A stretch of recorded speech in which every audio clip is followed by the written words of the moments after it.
Hey Optimancers, Chris here. The Tal'Dorei campaign setting Reborn from Critical Role is now available on D&D Beyond. Rediscover the land of Critical Role's Vox Machina 20 years after their campaign, containing 9 dazzling subclasses, 5 rich backgrounds, and dozens of new creatures, feats, and magic items, including the vestiges of Divergence. Explore uncharted waters with the Oath of the Open Sea Paladin. Unlock the arcane secrets of Hemocraft as a blood magic wizard. Defend the land from elemental chaos with the Ashari background. Or even come face to face with the legendary heroes of Vox Machina themselves. Complete with official stat blocks, portraits, and biographies, detailing their lives 20 years later. The future of Tal'Dorei is in your hands now. How do you want to do this? So, this sourcebook was released a little over a year ago, but it's now available on D&D Beyond, so I was asked to take a look.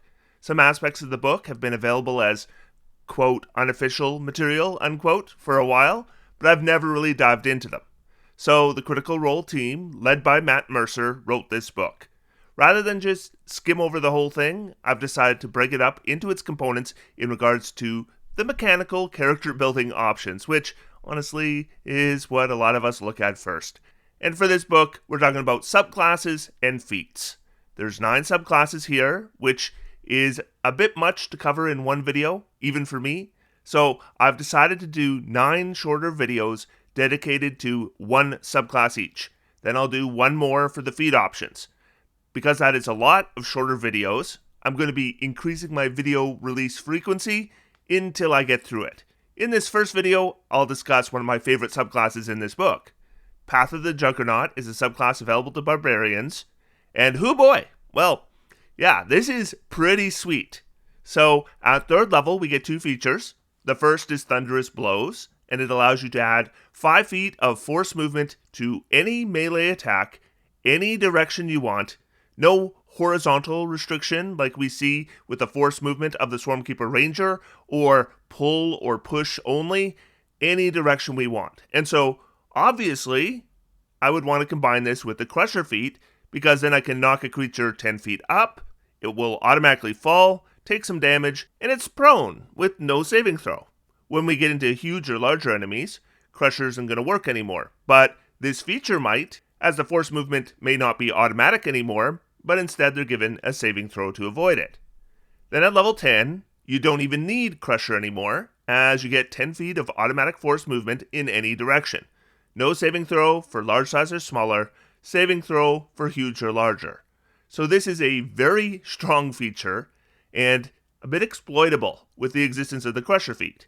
I wonder if knocking into the air 10 feet and then the target falling prone was even considered when designing this feature. But that option makes this very strong, and it should be pretty fun. Next, we have Spirit of the Mountain at level 3. While you're raging, you're immune to prone, and cannot be moved along the ground against your will. Extremely good, though still circumstantial. The immunity to being moved along the ground could potentially be worked around by a creature that maybe could grapple you and lift you through the air. I guess that's one weakness here, but as we'll see, eventually that weakness disappears as well. So level 3 is very, very good. Then at level 6, we get 2 more features. The first is Demolishing Might. Your melee weapon attacks do an additional d8 damage to constructs and double damage to objects and structures. So this is what we call ribbon feature. It's thematic, it's appropriate, but it's really circumstantial. Then we get Resolute Stance. At the start of your turn, you can assume a defensive stance that lasts until the start of your next turn. So you could have this always on with no actions required. This one doesn't even require you be raging. While in this stance, you're immune to grapples, all attacks against you have disadvantage, and your weapon attacks are made with disadvantage. So right away, I noticed an exploit. So there's one downside here, and that's your weapon attacks having disadvantage. So what I see here is, what if I add, say, a level 2 Warlock with 6 levels in this subclass, and I just use this all the time? That gives permanent disadvantage on all attacks against me, immunity to grapple, and I really don't have a downside, as my Eldritch Blasts are not affected by this.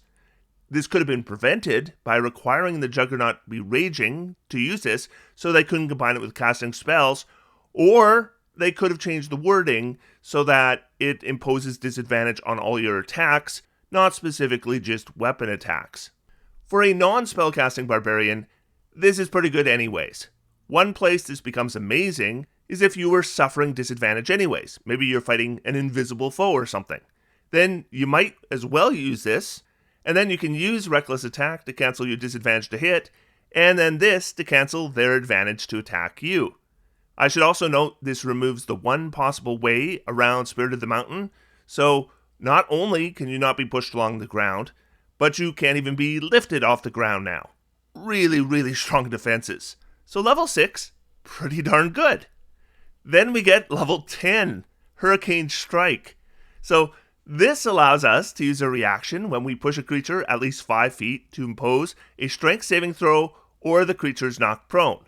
And so when I speculated that they maybe didn't consider the possibility of just pushing an enemy 10 feet in the air so they fall prone automatically with thunderous blows, well, the existence of this feature kind of fuels that suspicion further. Not to say this is redundant, because if you are fighting a flying creature, thunderous blows won't knock it prone, but this feature might. Then the Juggernaut, as part of the same reaction, can leap to an unoccupied space next to the creature, and an ally within 5 feet of the space you push the creature to can use a reaction to make a weapon attack against the prone creature. Lot to unpack there. So I had to reference thunderous blows again, but I can confirm there is at least one exploit here. So there's thunderous blows. You can push a creature when you hit it with a melee attack while you're raging. Note that it doesn't say melee weapon attack. It just says melee attack. So a melee spell attack would apply. Now, what melee spell attack could you possibly use while raging? The one that came to my mind right away was Spiritual Weapon. Since Spiritual Weapon doesn't use concentration, as long as you cast it before you rage, you can continue to use it after you rage. And Spiritual Weapon makes melee spell attacks, which qualify for thunderous blows.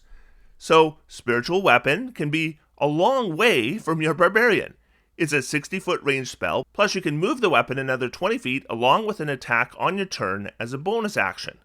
So according to Hurricane Strike, if I hit a creature, say 100 feet away from my Barbarian, with that Spiritual Weapon using a melee spell attack, I don't only get the force movement and potentially knock the creature prone, but then I can leap to an unoccupied space next to that creature, and this requires no movement from my Barbarian.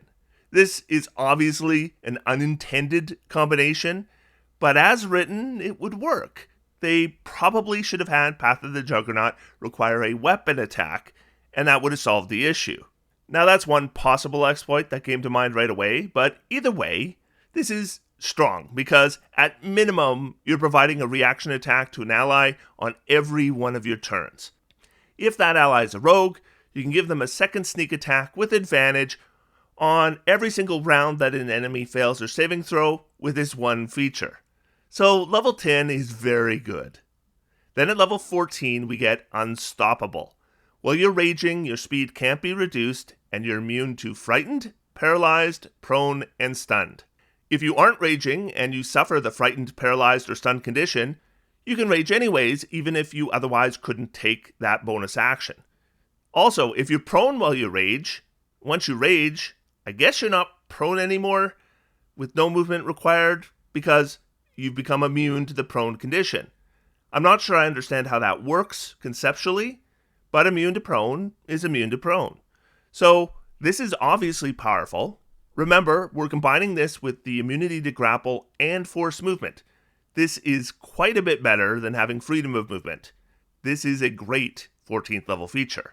Now, there is some wording here that it's fine mechanically, but it just strikes me as a little bit sloppy. First, immunity to prone while raging. Well, we already got immunity to prone while raging, so including it again here is redundant. In fact, the only thing adding it again here does is it creates that weird interaction where you rage when you're already prone and you are no longer prone. Otherwise, we already couldn't be knocked prone. Also, this sentence here, you aren't affected by any of these conditions while you're raging. I mean, yeah, you see right here that we're immune to these conditions while we're raging. That's what immune means. So this is just a completely redundant sentence. It's not a problem mechanically, it's just obviously unnecessary wording. And that's the Juggernaut Barbarian. Listen, this is a powerful subclass, and it occurs to me I did tier rankings for every subclass in D&D a while ago, and people might wonder where I'm placing these Tal'Dorei subclasses. And in my opinion, the Path of the Juggernaut is the most powerful Barbarian subclass. I didn't rank Path of the Giant here, but it would have been somewhere in C rank, maybe between Zealot and Beast. But I think that the Path of the Juggernaut is the most powerful Barbarian. I don't think any Barbarian is going to rank B, so I'd be putting this one at the top of C, just ahead of Zealot. But there are a few exploits here and there that could have been avoided easily, and there's a bit of sloppy wording, but overall, it's a pretty cool and powerful option for the Barbarian. If you're a DM considering allowing this subclass, just be aware of those exploits I pointed out here. I don't know if any of them are going to break your game, but if you do want to patch them, it's pretty easy. You can literally just move one word. So here's Resolute Stance. We're going to take out this word right here, weapon. Now this imposes disadvantage on all attacks. Then we go back to Thunderous Blows and we insert weapon right here.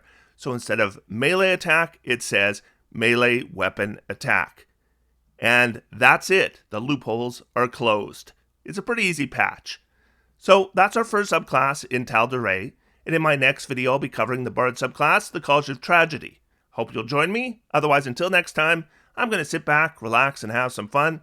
D&D is for everyone. Thanks everybody, and I'll talk to you soon.